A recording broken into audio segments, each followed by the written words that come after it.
As the leaves fall and usher out the fall season of autumn, a few remaining leaves linger while we invite the cold weather, start making jellies and jams, and get a few projects going in the house and outside of the house.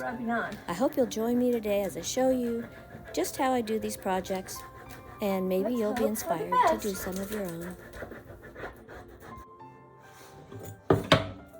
Last year I made my first batch of pomegranate jelly. I have a pomegranate tree and it is profuse with pomegranates, but I found that you have to process them almost as soon as you pick them so that they're nice and fresh. And so I start up this little kind of assembly line between me, the pomegranates, and my sink and get it going. It's a little bit of a labor of love, but I've discovered an easier way to get all the juice out of the pomegranate seeds by putting them through my juicer. And it makes the most flavorful, pungent, and delicious jelly that I have ever tasted. So I hope you'll see or get a few tips on how to make the pomegranate jelly and make it a little easier for yourself and have fun with it. So I'm putting everything because in the it is so juicer. enjoyable, and I think I'll be giving some of these away as gifts for the holidays.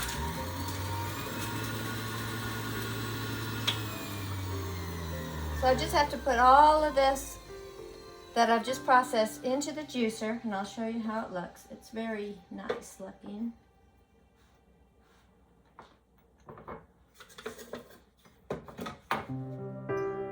Comes out like this.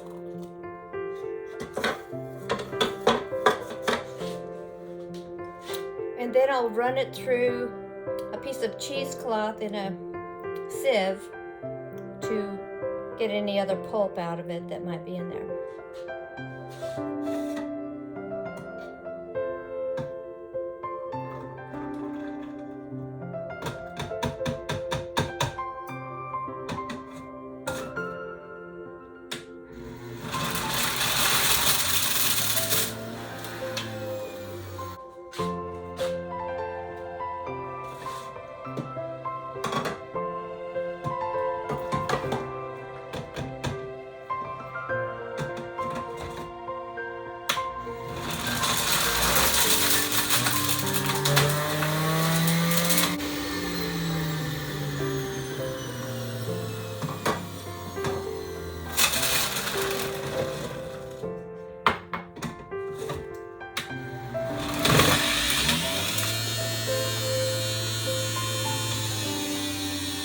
And that gets all the little seeds out also.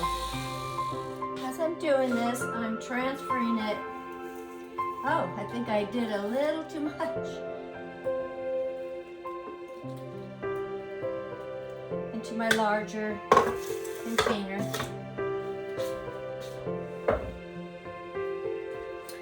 And I'll keep going until I'm finished. I've got 6 cups of juice. And I'm pouring it through 3 layers of, after I've skimmed off all the foam, as much as possible anyway. And I'm pouring it through. I'm going to let it drain. And then we'll start boiling it and adding 6 tablespoons of pectin and about 6 to 7 cups of sugar.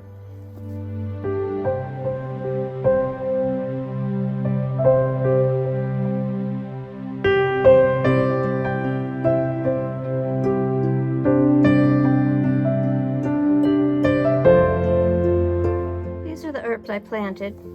They are from the grocery store, $2.99 each, and they just come with the roots in them, and they make your herbs last longer.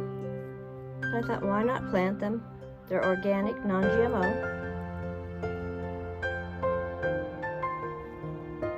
Great for the herb garden. I stored them in the refrigerator until I was ready to plant.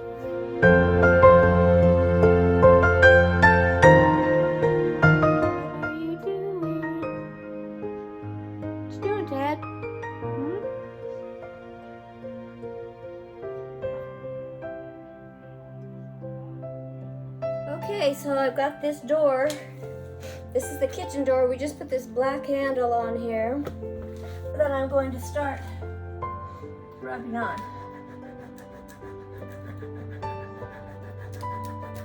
Let's hope for the best.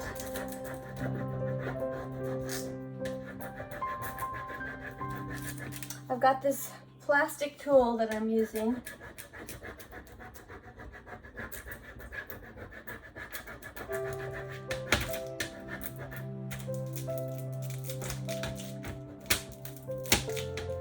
I just love this. I've been thinking about doing this for quite a long time now.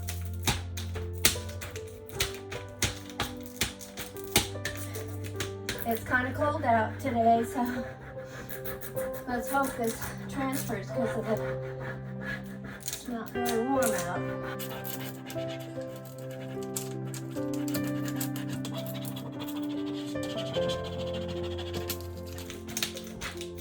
Let me know if you've ever tried this before. I'm doing it on, this door has raised panels. So some may work better than others areas.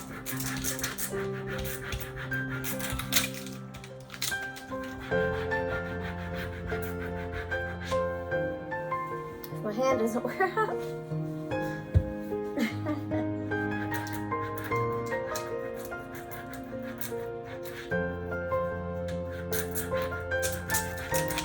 You can start to see it lift when it starts to adhere to the door.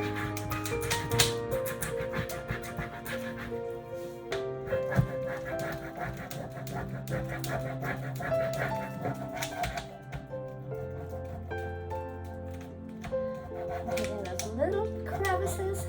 Oh, I don't have to come on tape.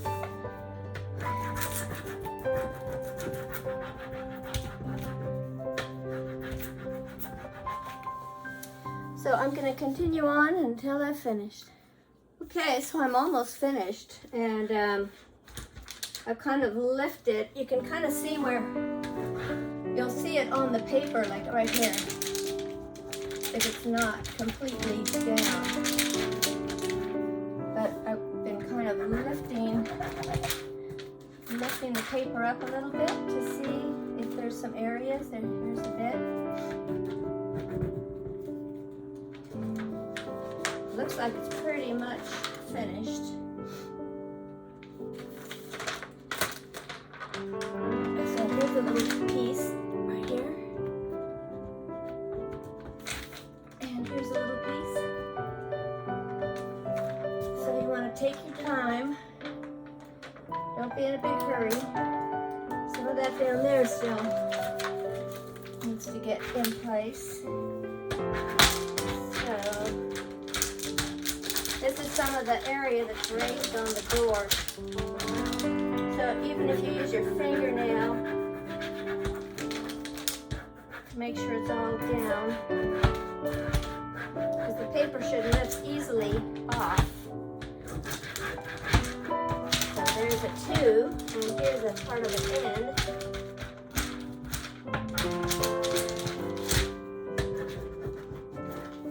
Anyway, I don't know if you can see it, but we'll start to lift. See how it's going to look. That's why it's good to keep your tape on. And it looks like, well, there's a couple here.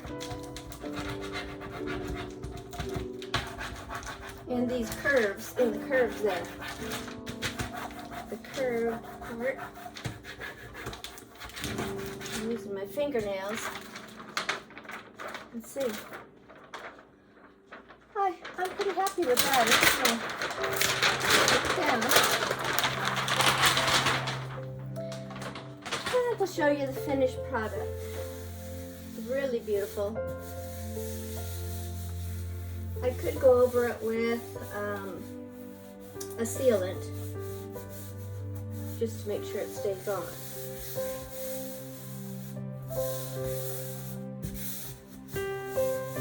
Feeling over it to see, to make sure everything's laying down like it should. Some pieces might come off, but that's part of that rustic appeal that you're going to have from having this on your door. So I'll show you how it looks. So there's the finished door. Still have my sign on there saying, please use other door. Anyway, that's how it looks. Pretty happy with that. Just kind of adds to the farmhouse look. And that's from the Home Decor Seeds catalog. Transfer. Okay, so I'm out here in the cold, and I've got these two stencils. This is one. I'm going to use that one on the top right there, and then I'm going to use parts of this one, parts of it, above, below, and over to the sides. So I'm going to cut these apart. Then I've got some little single daubers and a big dauber. Scissors, tape. The chisel is to open the cans of paint.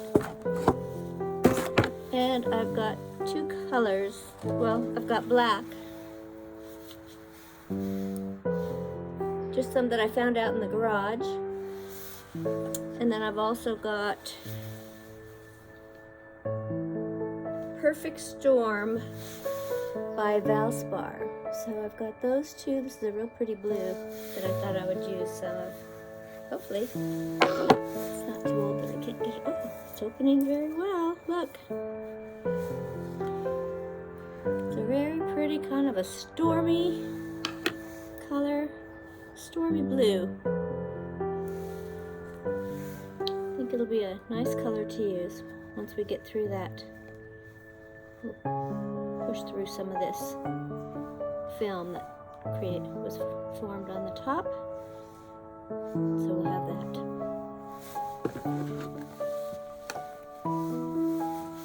Just gonna do this like that.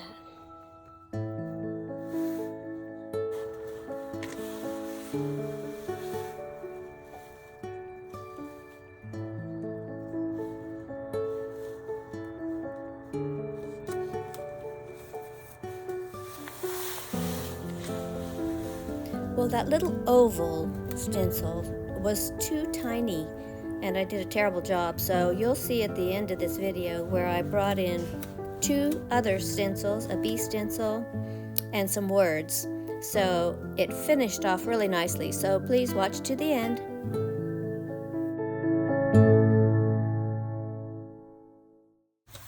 You never know how things are going to turn out. Just gotta hope for the best.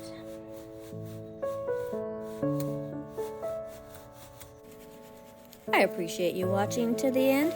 And also, friends, if you like this type of video where I show you how I do things, please leave a comment and let me know what you like to do. Okay, let's see how it looks.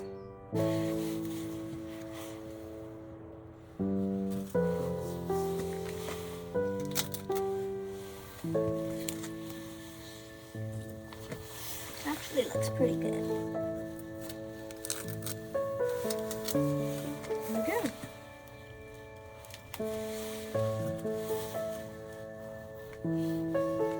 Well, friends, it looks like I got everything a little bit off-centered.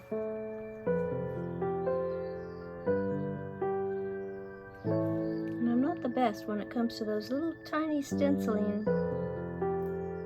But you know what? It's kind of fun. I like it, and it'll get worn with time. I may sand it when it dries, so it looks a little more worn.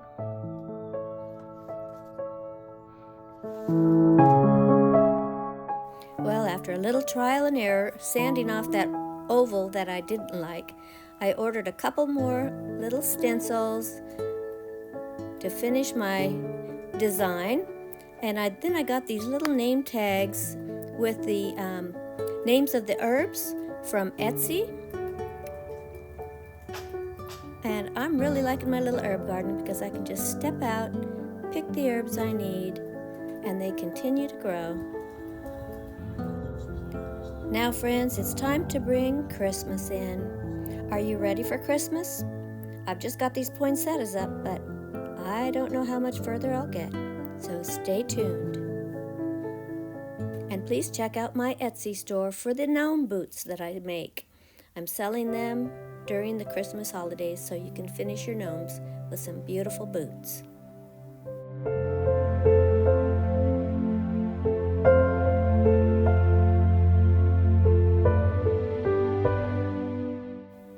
Thanks for watching, friends. I'm always making something at the cottage, so please stop by again. There's always a project ongoing. In fact, there's a whole list of them waiting for me. Have a Merry Christmas, and I hope to see you soon.